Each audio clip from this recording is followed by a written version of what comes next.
Ashama akkam jirtu daawwattoota keenya kan daawwachaa jirtan oduu qubeeti oduu kan isinitti himu ani beekanii taakkalaati.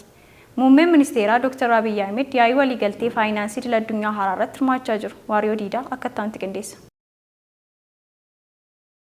Yaa'ii waliigalteen haaraan faayinaansii irratti hirmaachuun wal qabatee jiltii irra kootee Itiyoophiyaa Dr. Abiy Ahmed Ali dheeraatiin durfamu biyya Faransaay magaalaa Faransaay yaa'uu seenan. Himaltuu muummee ministeera Ifderii Itiyoophiyaa Abiy Ahmed kun yaa'ii waliigaltee haaraa Faransaay idil addunyaa Pariis irratti hirmaate irra horomii biyya Faransaay watiin simatamee jira. Kana malee Afrikaa kanaan haalii qilleensi nageenya isaa rakkisa kan ta'e rakkoo gurguddoo keessa jiraachuu kan ibsame waltajjicha irratti xiyyeeffannoon faayinaansii guddoon biyyoota lamaan biyyootanaaf barbaachisaa ta'uu isii dubbatan. Akkasumas biyyoonni jijjiirama qilleensaa wal qabatee haala akka malee yaaddessaa keessa jiran rakkooleen isaan mudataa jiruu fi fuulduratti rakkoolee mudachuu danda'an hambisuuf deeggarsa faayinaansii ammayyuu mijeessuuf qopheessuun barbaachisaadha. Yaadi jedhulleen walgahii tanarratti ka'ee jira. Haalum kanaan fooyya'insa baankilee misoomaa dhimma liqii dhiyeessi faayinaansii fi taaskii idil addunyaa akkamitti akka fooyya'uu fi tajaajilli bareeda kennuu irratti illee guddoo wal mari'atan. Biyyoota Afrikaa kana maleellee biyyoonni weerara vaayirasii kooroonaa fi waraana Raashiyaa fi Yuukireen rakkoo baajataa fi ramaddii baajataa irratti hanqinni waan mudateef lammiileen isaaniif tajaajilli bu'uuraa isaanii diqqaachaa waan jiruuf addunyaan gama kanalleen rakkoo gurraatti keessa jiraachuu jiltii Dr. Abiy Ahmed Ali dheeraa irratti hirmaatan irratti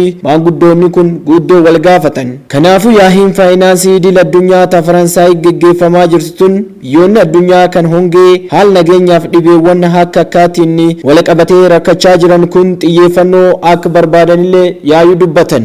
Akkasumas korii guddaan biyyoota Faransaay magaalaa Paarisitti wal yaamuun wal gubbataa'uu jiru kun tajaajila fayyaa fi hiyyummaa ilmaan namaa harka qabdu tana dhabamsiisuu fi irratti furmaatanii barbaanna jechuun wal mari'atan. Koraa guddaa biyya Faransaay duub wal gubbataa'uu jiru kan irratti irra kormii Itiyoophiyaa Dr. Abiy Ahmed qofa hadoo hin ta'in dureewwan biyyoota hooggantoota dhaabbilee idil addunyaa ogeeyyiin damee faayinaansii fi namooti gurguddoon dhiibbaa uumuu danda'an dhuugii yaa'uu irratti hirmaatanii jedhame. Keessumaa biyyoonni dhiibbaa hidaa isaanii irra jiru furmaata yeroo gabaabaa kennu damee dhuunfaa deeggaruu sirna dhiibbaaf jijjiirama qabeenya qilleensaa danda'amutti ijaaruu fi biyyoota jijjiirama qilleensaa daraan saaxilamoo ta'an faayinaansii mijeessuuf furmaata yaa'ichaa ta'uun ibsamee jira.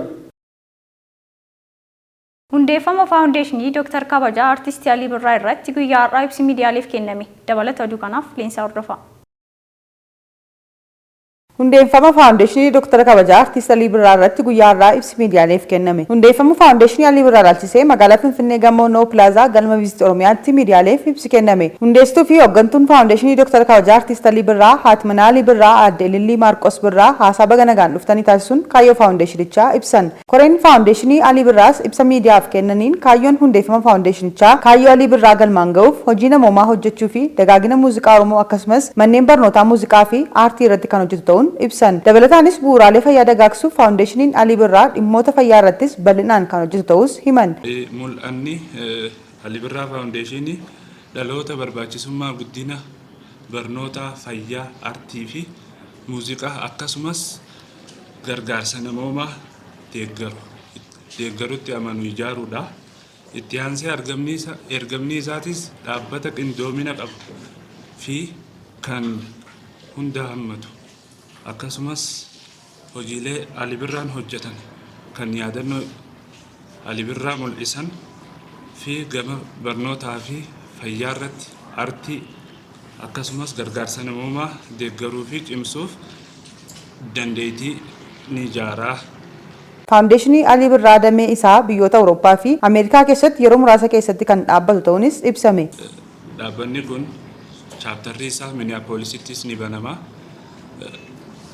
Gara biyyoota Awurooppaa fi Awustiraaliyaattis ni babal'ata jechuudha. Sirni jalqabbii faawundeeshinii kanaa sanbata dhufu waxabajjii 25 bara 2023 hoteela Skaayilaatiitti kan geggeeffamu ta'uu ibsan.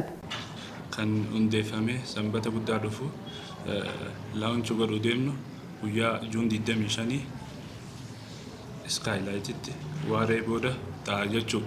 Itti dabaluunis Coin Foundation Alii Birraan umurii isaa guutuu uummata Oromoof kan jiraate ta'uu himuun faawundeeshiniin kun kaayyoo isaa galmaan ga'uuf kan dhaabbate yoo ta'u uummatni Oromoo miseensa faawundeeshinii kanaa ta'uun nu cina dhaabbachuu qabaa jechuun dhaamsa isaanii dabarsan. Akkasumas meeshaa adda addaan nu cina dhaabbachuu danda'a. Kanas akkaataa adeemsa isaa yeroo gabaabaa keessatti ifa taasisnaa jedhan.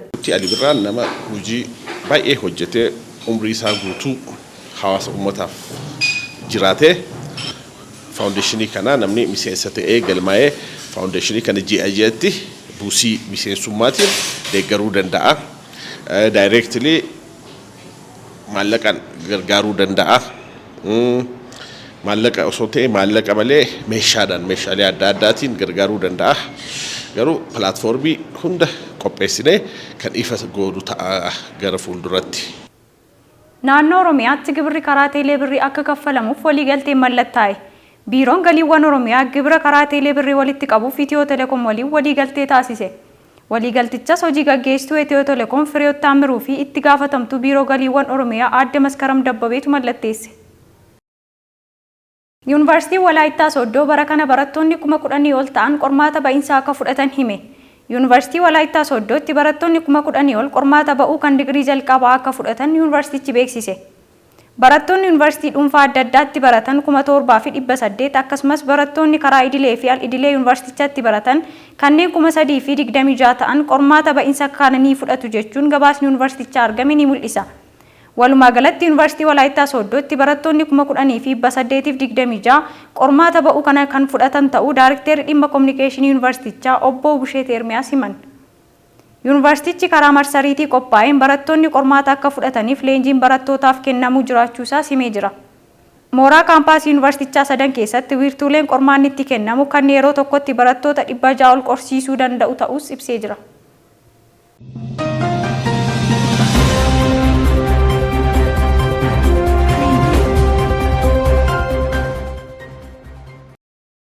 Kan daawwachaa jirtan oduu qubeetii amma immoo biyya alaa argannetti ceena. Chaayinaatti kuusaan boba'aa dho'uun namoonni 31 du'an dabalata oduu kanaaf Addisuu Muluu. Dho'insa Chaayinaatti mudateen namoonni 31 du'uun hedduun madaa'an. Chaayinaa kaaba lixaatti balaa dho'insa mana nyaataa tokko keessatti mudateen namoonni 31 erga du'anii booda namoonni 9 to'ataman. Balaa magaalaa Jinchuan keessatti mudate kanaaf sababiin meeshaan boba'aan keessa jiru dho'ee dhangala'uudha jedha gabaasni kun. Pirezidaantiin Chaayinaa Xi Jinping hojii lubbuu baraaruu irratti akka xiyyeeffatamuu fi maddi balaa kanaa akka sirriitti qoratamu dhaaman. Miidiyaan biyyattii akka gabaasetti taatee kana hordofee namoota seeraan to'ataman 9 keessaa abbaan mana nyaataa balaan kun keessatti mudatee isa tokko ta'uu hime. Balaan kun bakka ayyaana aadaa Chaayinaa Dragon Boat Festival jedhamu kabajamuuf walitti qabamanii fi mana nyaataa namoonni hedduun keessa nyaataa turan Fuyang jedhamu keessatti mudate. Ayyaanni kun barri haaraa Chaayinaa eegalee ji'a 5ffaa keessaa guyyaa 5ffaa irratti kabajama. Namoonni du'an hedduun barattoota mana barumsaa sadarkaa 2ffaa fi namoota soorama ba'an ta'uu miidiyaan biyyattii gabaase. Balaa kanaan namoonni miidhamanii hospitaala seenan 7 haalli fayyummaa isaanii akka yaaddessaa yoo ta'u lakkoofsi namoota du'aniis dabaluu danda'a jedha gabaasni dhaabbata oduu Xinhua. Pirezidaantiin Shin namoota miidhaman waldaanuun lubbuu isaanii baraaruuf waan nurraa eegamu hunda gochuu qabna. Akkasumas madda rakkoo kanaa hatattamaan qulqulleessuun qaama balleesse seeraan gaafachuu qabna jechuun dhaadatan. Manni nyaataa balaan kun itti mudate kun magaalaa guddoo naannaa of dandeessee of bulchitu Jinchuan keessatti argama. Manni nyaataa kun akkaan bal'aa kan ta'ee fi bakka namoonni yeroo ayyaanaa fi qophiin jiru itti wal ga'uun nyaataa fi dhugaatiin keessatti bashannananidha. Balaan kun akkuma mudateen tajaajilli ittisaa balaa abiddaa hojjettoota 100 fi konkolaattota 20 ramadee hojii lubbuu baraaruu hojjetee ture jedha ministeerri to'annoo balaa tasaa Chaayinaa. Qorannoon duraa akka mul'isetti osoo balaan kun hin mudatiin dura boba'aan dhangala'ee ture jedha. Manni nyaataa kun Chaayinaa keessatti maqaa kan qabuu fi kaaba lixa biyyattii keessatti manneen nyaataa karaa irratti tajaajila namoota hedduuf kennanii fi dinagdee naannawaa kanaaf murteessaa ta'an keessaa isa jalqaba irratti argamudha. BBC fi Reuters wabeeffanne.